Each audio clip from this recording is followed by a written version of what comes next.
Malapit na ang martial law anniversary dito sa Pilipinas, and that should remind us about something very problematic with dictatorships. Kasama dyan, of course, is massive human rights violations and corruption and cronyism.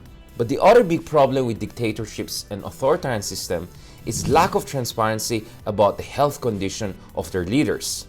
And because of secrecy and lack of transparency and freedom of press, ang problema sometimes is that you have zombie-like presidents in charge. And because these presidents are weak, in effect, they're not really ruling the country, but they're cronies fighting over who will really rule the country.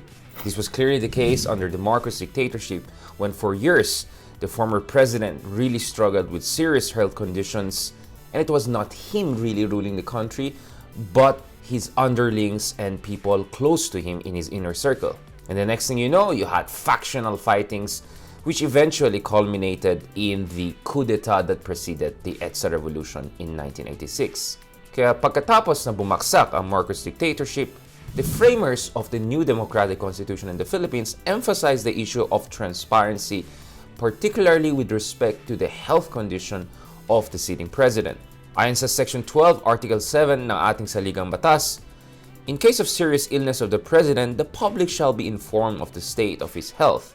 The members of the cabinet in charge of national security and foreign relations and the chief of staff of the armed forces of the Philippines shall not be denied access to the President during such illness. And kaya nga meron tayong vice presidents because their job is to replace the presidents if ever hindi na sila in a good shape to rule the country effectively.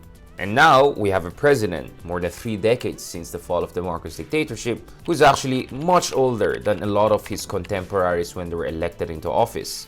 And one major and recurring theme with respect to President Duterte is his health condition, something that is very, very important to many people in the midst of a massive economic and public health crisis in the Philippines.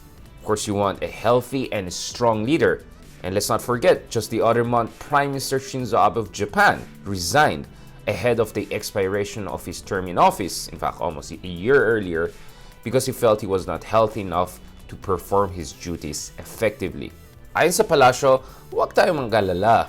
Well, no less than Senator Bongo and the perennial assistant to the president has released certain photos showing that the president is trying his kind of action star motorbike. Ayon sa presidential spokesman Harry Roque, the thing speaks for itself. Kaya nyo na po makita niyan ng taongbayan and they can make their own conclusions about the president's health. Now, this comes amidst a lot of rumors and a lot of people petitioning the Philippine government to be more transparent with the health condition of the president. In fact, the president himself has admitted to having different kinds of conditions throughout the years.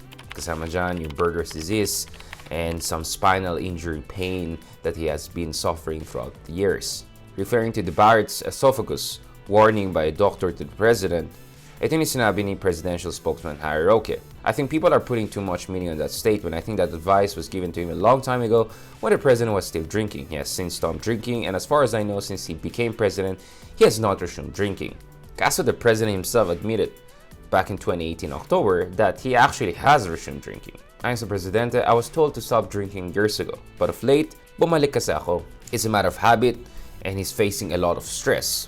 And in fact, during the pandemic, in one of his national addresses, the president said that, sometimes he perhaps drinks in the middle of the night because there's a lot on his shoulders.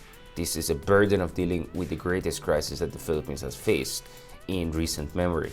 Back in April, Dina De Leon actually filed a mandamus requesting for the disclosure of the true conditions of the president's health. He asked the Supreme Court to act upon the appeal because the country has to be protected from a quote-unquote feeble government. Ayon sa kanya, the need for the nation to be protected from a feeble government is more pronounced in the middle of this pandemic. The health of the president, especially at a time like this, should rightfully be disclosed to the public.